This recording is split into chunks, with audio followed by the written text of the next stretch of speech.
The Meridian's bridge fell silent as Captain Asara Voss stared at the holographic display before her. The signal was unlike anything their deep space arrays had detected before.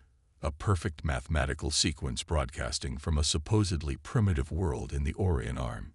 She ran her fingers through her silver hair, a habit that had followed her through centuries of military service in the Galactic Confederation. Analysis, she demanded, her voice cutting through the tension. Chief Science Officer Zenrai adjusted his crystalline sensory apparatus, the light refracting through his translucent form in complex patterns. The signal appears to be a solution to the Karamath equation, Captain. But that's impossible. We only solved it ourselves 50 years ago. And these humans, he paused, mandibles clicking in confusion. They haven't even established colonies beyond their moon. Asara smiled thinly. The humans. Ever since their long-range probes had discovered Earth 5 years ago, the Confederation had been watching this curious species with equal parts amusement and concern. Their technology was primitive by galactic standards. Chemical rockets, radio waves, fission power. Yet something about them had always seemed off. "Show me their civilization progression again," she ordered. A timeline materialized in the air before them. From stone tools to spaceflight in less than 10,000 years, it was unprecedented.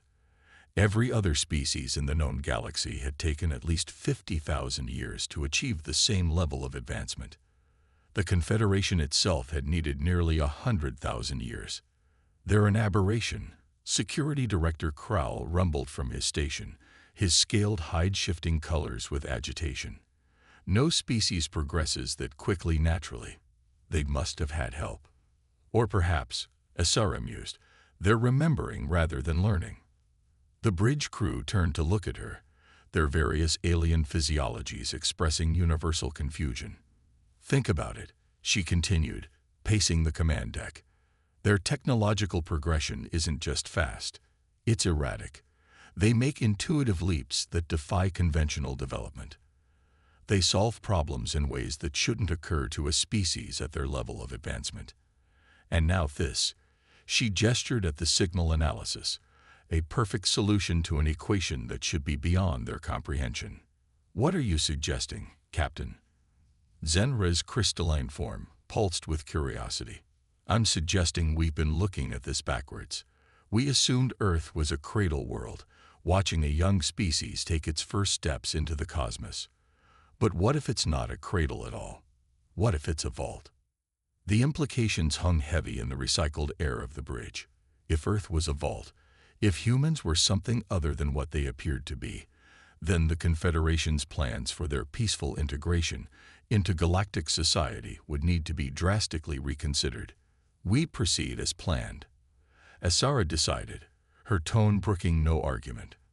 "First contact protocols remain unchanged, but we watch, we observe, and most importantly," she fixed each crew member with a stern gaze, "we tell them nothing of what we've discovered." The Meridian altered course, its quantum drives bending space-time as it headed toward the third planet of an unremarkable yellow star.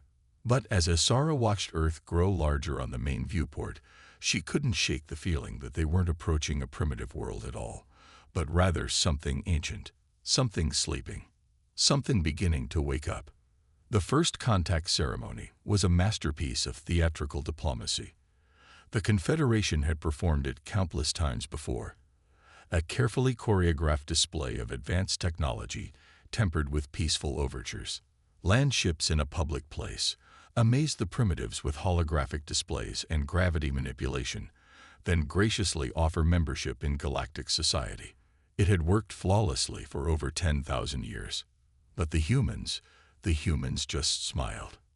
"Fascinating technology," said Dr. Sarah Chen, Earth's appointed representative, as she studied the holographic display of the galaxy. Her eyes tracked stellar movements with practiced ease, as if she'd been reading star charts all her life. "Your quantum field manipulation is quite elegant, though the efficiency could be improved by at least 30%. Asara felt her carefully maintained diplomatic facade crack slightly. "I'm sorry, Dr. Chen, but how could you possibly?" Oh, just a thought. Sarah interrupted with another of those infuriating smiles. You know how it is. Sometimes solutions just come to you in dreams, don't they? Dreams. There was something in the way she said it that made Asara's spine tingle. She glanced at Zenra, who was recording everything with his sensory arrays. The scientist's crystalline form was vibrating with barely contained excitement or anxiety. With his species, it was hard to tell the difference. The tour of the meridian continued, but with each passing moment, Asara's unease grew. The humans asked questions they shouldn't have known to ask. They showed interest in systems they shouldn't have been able to comprehend. And their eyes held something old when they looked at the ship's technology. Not wonder. Recognition. Tell me, Captain Voss, Dr. Chen said as they reached the quantum drive core, have you ever wondered why humans are compatible with nearly every habitable world you've discovered? Why our biochemistry seems almost deliberately designed to survive anywhere? I don't. Asara started, but Sarah continued as if she hadn't spoken. Or why, despite being newcomers to the galactic stage, we share so many cultural touchstones with species we've never met. Why our myths and legends often mirror yours, just with different names. The temperature in the drive core chamber seemed to drop several degrees. Sarah placed her hand on the quantum containment field, and for a moment, just a moment, Asara could have sworn the field responded to her touch. We're not what you think we are, Captain, Sarah said softly. We're not what we think we are either, but we're starting to remember. And soon, she turned, and her eyes held galaxies. Soon, everyone else will remember too. As if on cue, alarms began blaring throughout the ship. Zenra's voice came over the comm, tight with confusion. Captain, we're detecting massive energy signatures from Earth's surface. They're activating something. Something big. Sarah Chen smiled one last time, but there was sadness in it now. We knew you were coming, Captain. We've always known. The signal wasn't meant for you to find us. It was meant to wake us up. And as Asara watched in stunned silence, patterns began appearing on Sarah's skin. Ancient symbols that glowed with inner light. The same symbols they'd been finding carved into the ruins of dead worlds across the galaxy. The symbols of the elder race that had vanished millions of years ago. The symbols of the ones who came before. The ones who had chosen to forget. Until now. The Confederation archaeological vessel Truth Seeker hung in orbit above the ruins of Centauri Prime, its sensors prodding the ancient cityscape below. Chief archaeologist Ixel Nimvera pressed her scaled hands against the observation dome, her tertiary eyes focusing on the glowing patterns that had begun appearing across the planet's surface. It's happening here too, she whispered. Her assistant, Trell, floated beside her, his bioluminescent tentacles pulsing with anxiety. 17 worlds in the past 12 hours, Trell reported, his voice harmonics trembling. All of them showing the same activation patterns. All of them responding to whatever the humans woke up on Earth. The ruins below had stood silent for millions of years, their original purpose a mystery that had sparked countless academic careers and theological debates. Now they were coming alive, pulsing with an energy that matched the symbols they'd seen on the human representative's skin. Show me the comparison analysis, Ixel commanded. The air before them filled with holographic data. On one side, the genetic markers of modern humans. On the other, DNA fragments recovered from the ruins. The match was undeniable. We've been blind, Ixel muttered, more to herself than to Trell. All these years, we thought we were studying different civilizations. The Centauri builders, the Orion architects, the Sagittarius guardians. But it was always them, always humans. A priority communication alert flashed across their displays. It was from another archaeological team, this one deep in the Scorpius arm. Ixel's heart skipped a beat when she saw who had sent it. Her old mentor, Grand Archaeologist Venzar himself. The ancient Ythrian's hologram appeared before them, his feathers ruffled with excitement or fear. Ixel, my child, please tell me you're seeing this too. The activations. Yes, there. No, Venzar interrupted. The archives. The archives are opening. Ixel felt her scales ripple with shock. The Great Archives, massive data repositories found on certain ruins, had resisted all attempts at access for centuries. They were thought to be permanently locked, their secrets lost to time. Sending you the data now, Venzar continued. You need to see this. The transmission expanded, showing footage from inside one of the archive chambers. The walls were covered in flowing script that shifted and moved like liquid mercury. But it wasn't the writing that made Ixel's breath catch. It was the images being projected into the air. They showed humans, millions of them, but not the primitive versions they'd expected to find. These humans stood amongst technology that made the Confederation's greatest achievements look like children's toys. They wielded stars as tools, reshaped galaxies, and commanded forces that defied current scientific understanding. The dating is conclusive, Venzar said quietly. These records are from over 3 million years ago, before any of our civilizations existed, before we had even evolved. But that's impossible, Trell protested. If they were so advanced, why would they? Wait, Ixel interrupted. Look at the later entries. The images had changed, showing something vast and dark approaching the galaxy. Something that made the archive's visual processors glitch just trying to render it. The humans in the recording were fighting it, using weapons that torn holes in reality itself. They won, Venzar narrated, his voice heavy. But the cost was everything they were. The final sequences play out before them. Millions of humans working together, building something massive. A device that spanned the entire galaxy. Energy readings that broke every scale they had. And then, they chose to forget, Ixel breathed, understanding finally dawning. They didn't fall. They didn't die out. They deliberately regressed themselves, scattered their entire species across one small world, hidden away in an unremarkable solar system. But why? Trell asked. Why give up so much?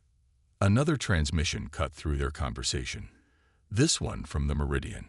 Captain Voss's face appeared, her usual composure shattered.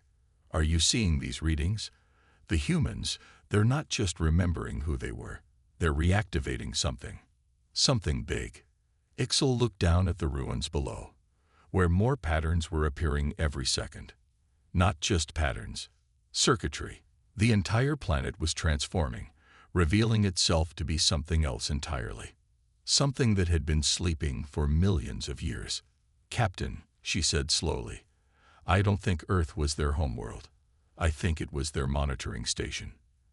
And now, a massive energy surge erupted from Earth's direction, washing across space like a tidal wave. When it hit the ruins below, the entire planet lit up like a newborn star. Across the galaxy, thousands of other worlds were doing the same. Now they're turning everything back on, Ixel finished. In the observation dome, Ixel, Trell, and Venzar's hologram watched in awe as the forgotten machinery of an elder race hummed back to life. But it wasn't just machinery, Ixel realized. It was a defense network. A shield protecting the galaxy from something. Something that the humans had sacrificed everything to stop. And as more reports flooded in from across Confederation space, as more humans began exhibiting signs of their ancestral memories returning, Ixel couldn't help but wonder. Had the humans reactivated their ancient technology because they remembered their purpose, or because they remembered what was coming? The answer, she feared, they would all discover soon enough. Dr. Sarah Chen stood at the window of the United Earth Council chamber, watching the patterns of light dance across the night sky. The ancient defense grid was becoming visible now, gossamer threads of energy connecting Earth to countless other worlds. Behind her, the emergency session continued, filled with voices of people who were remembering who they used to be. The dreams are getting stronger, Council President Reyes said, his voice steady despite the glowing symbols now permanently etched across his dark skin. Every night, more of us remember.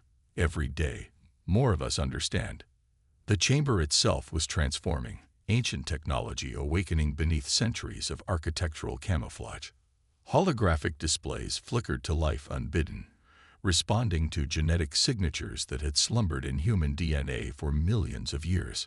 "We're receiving reports from every corner of Earth," Admiral Zhang reported, her uniform now seeming quaintly primitive compared to the advanced biotechnology beginning to manifest beneath her skin. "The children are the most affected. They're speaking languages that haven't existed for millions of years." Sarah turned from the window, her own luminous markings casting soft light across the chamber. "Because they have less to unlearn," she explained. "Their minds are more open to remembering who we were, who we are." A junior council member, Sarah couldn't remember his name through the flood of ancient memories cascading through her mind, raised his hand. "But why now? Why did we choose this moment to remember?" "Because they found us," Sarah replied, gesturing to the Confederation ships still hovering in orbit. "Just as we knew they would. Just as we planned millions of years ago." The memory surfaced in her mind, clear as crystal, standing in this very chamber, but eons ago, when the walls gleamed with living metal and the air hummed with power beyond contemporary science's ability to measure. She had been someone else then, with a name that her modern tongue couldn't quite pronounce. But the essence remained the same. "We needed witnesses," she continued, "representatives of the younger races who could observe and validate our awakening. The Confederation's arrival wasn't a surprise. It was a trigger we built into the system." Outside, the sky continued to change.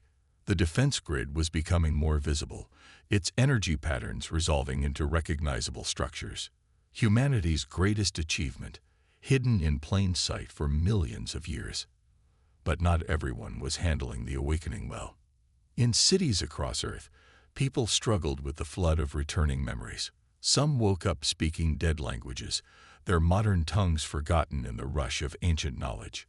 Others found themselves instinctively operating technology that hadn't existed for millions of years, their hands remembering skills their minds hadn't yet recovered. In a laboratory beneath Geneva, Dr. James Chen, no relation to Sarah, stared at his own reflection as golden circuits appeared beneath his skin.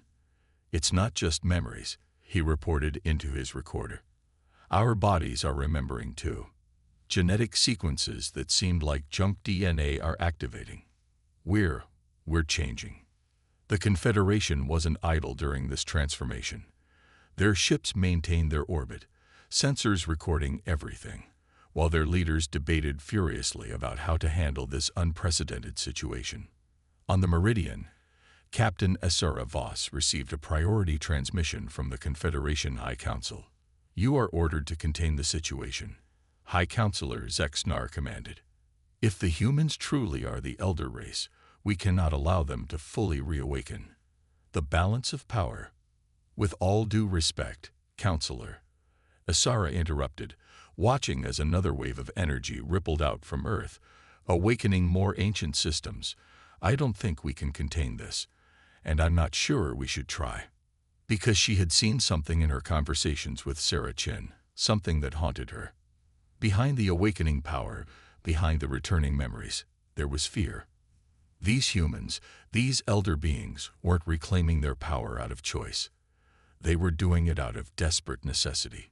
In orbit around distant Proxima Centauri, Ixal Memvera's archaeological team made a breakthrough that confirmed these fears.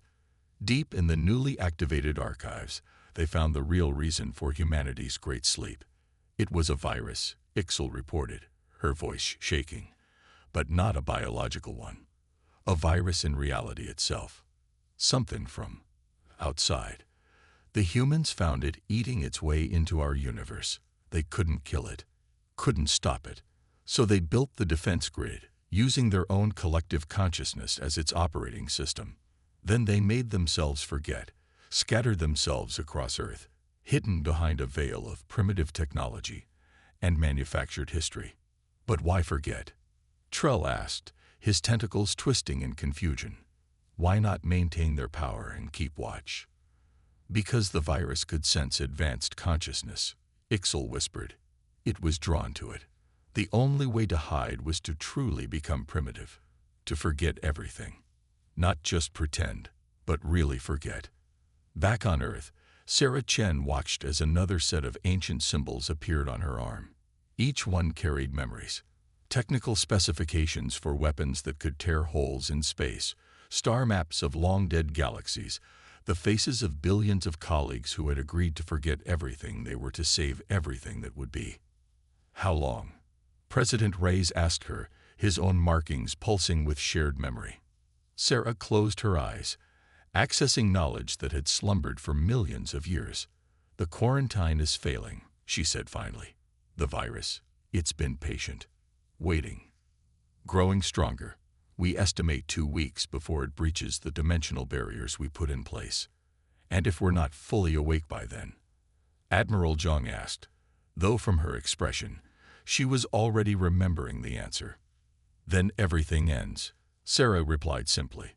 Not just Earth, not just humanity, everything. The defense grid pulsed again, brighter now, as more humans across the planet began to remember who they were, who they needed to be again. The race to remember had begun. Time was running out.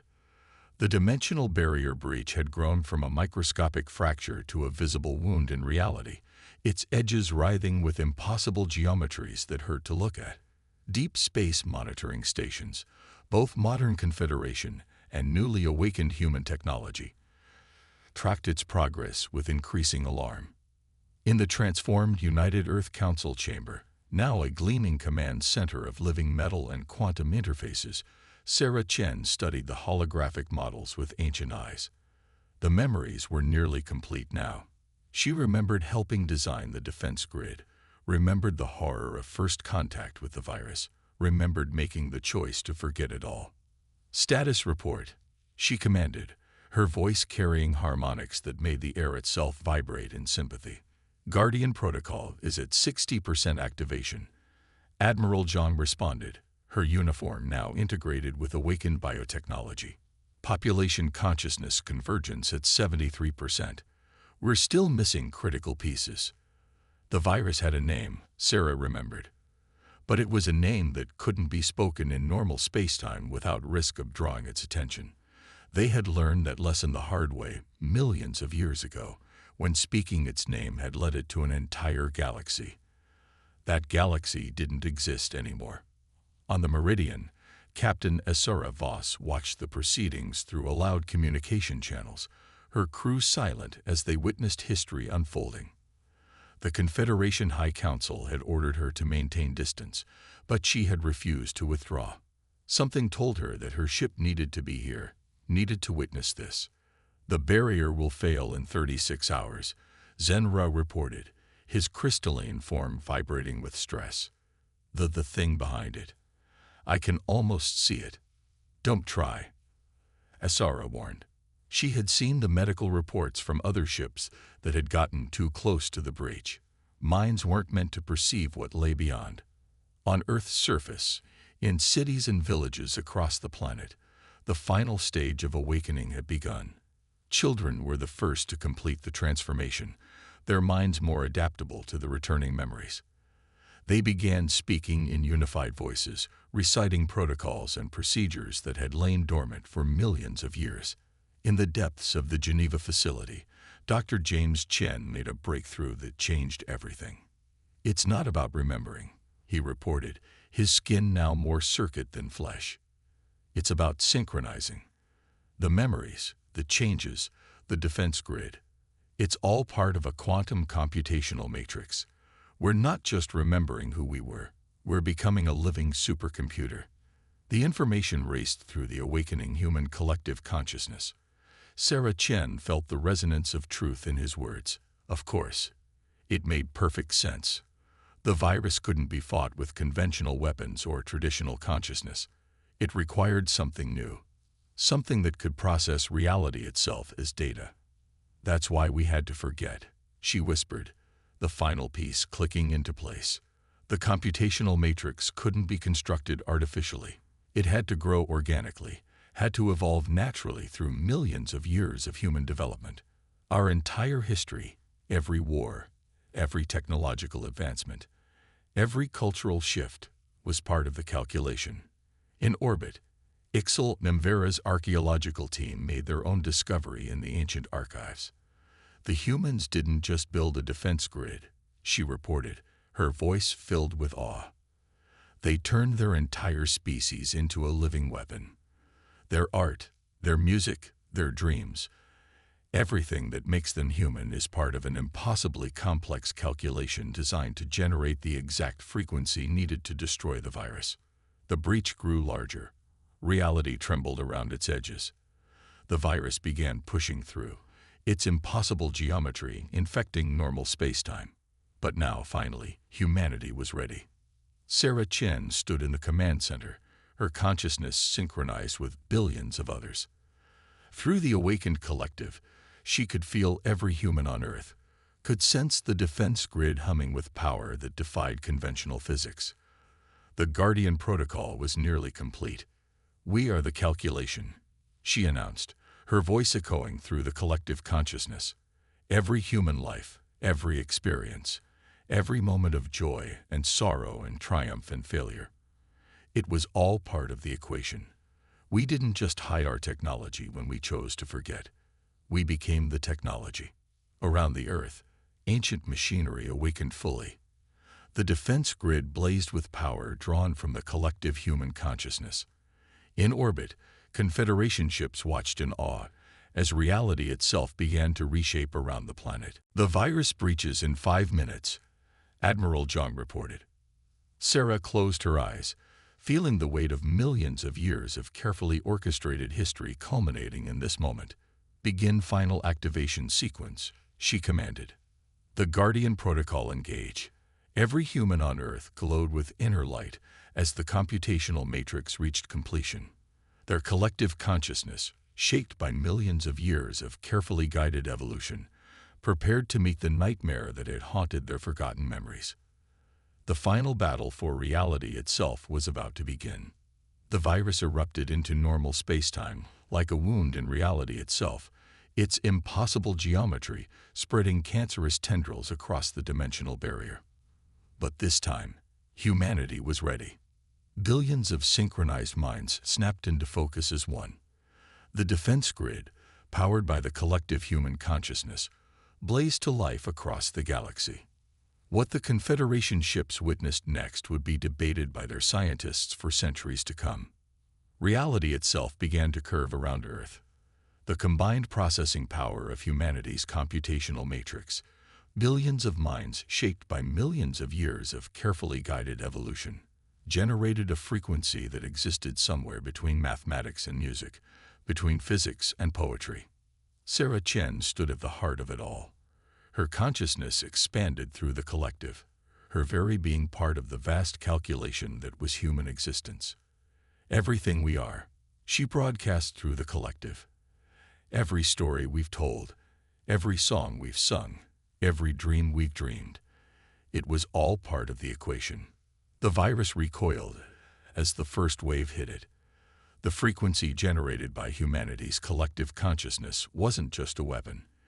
It was an expression of existence itself, the product of millions of years of human experience, distilled into pure mathematical truth. In orbit, Captain Asura Voss watched her sensor displays dissolve into meaningless chaos as reality warped around the battle. "What are we seeing?" she demanded. "They're not fighting it." Ixel Mvera's voice came through the comm, filled with sudden understanding. "They're debugging it. The virus isn't just a threat to reality. It's a flaw in the universal code. And humanity evolved to become the patch." The virus thrashed, its impossible geometries trying to infect the very laws of physics. But everywhere it reached, it found human consciousness waiting. Every piece of art humanity had ever created, every scientific discovery, every moment of love and loss and triumph and failure, all of it had been building to this moment, creating a collective experience that could rewrite the corrupted sections of reality's code. Dr. James Chen, his body now more energy than matter, monitored the process from the Geneva facility. "The calculation is complete," he announced through the collective. Beginning final implementation. The defense grid pulsed one last time, channeling the full power of human consciousness into a single, perfect expression of existence. The virus, confronted with flawlessly executed universal code, began to unravel. Reality rippled, adjusted, and healed. In the aftermath, as the defense grid powered down and individual human consciousness began to separate back into billions of unique minds, Sarah Chen met with the Confederation representatives aboard the Meridian. "You understand now," she said to Captain Voss, "why we had to forget. Why we had to evolve naturally, develop our own culture, our own art, our own way of seeing the universe." As Sarah nodded slowly, "You couldn't artificially create the consciousness needed to debug reality. It had to develop organically. Every human life was part of the calculation. And now," Ixel Nimvera asked, her scales shimmering with academic excitement, "will you return to your former glory?" Sarah smiled, looking out at Earth below. The symbols on her skin had faded, but the knowledge remained. "No," she said simply. "That's not our path anymore. We remember everything now, both who we were and who we've become. And we've learned that there's more wisdom in growing slowly than in wielding power quickly." Across Earth, humans were coming to terms with their dual nature, both the primitive species they'd grown into and the advanced civilization they'd once been. But they were neither, really. They were something new, something that had never existed before in the universe, a species that had deliberately chosen to forget ultimate power in order to grow into something better. "We'll rejoin galactic society," Sarah continued. "We'll share our technology, our knowledge, but we'll do it carefully, wisely. After all," she smiled, "someone needs to watch for more bugs in the universal code." The Confederation ships began departing Earth's orbit, carrying with them stories that would reshape galactic civilization's understanding of history and progress. The humans, they realized, hadn't just saved reality. They had proven that true advancement sometimes meant choosing to step back, to grow naturally, to learn and develop and evolve. In the end, humanity's greatest achievement wasn't the defense grid, or the computational matrix, or even debugging reality itself. It was choosing to become something new, something that combined the wisdom of their ancient past with the vibrant, chaotic creativity of their evolved present. As Sarah Chen watched the ships depart, she felt the weight of both histories within her, the elder race that had sacrificed everything to save existence, and the young species that had grown into something even greater through that sacrifice. The symbols on her skin might have faded, but humanity's true power remained. The power to choose, to grow, to change, and to face whatever new challenges the universe might bring. The age of forgetting was over. The age of Renaissance had begun.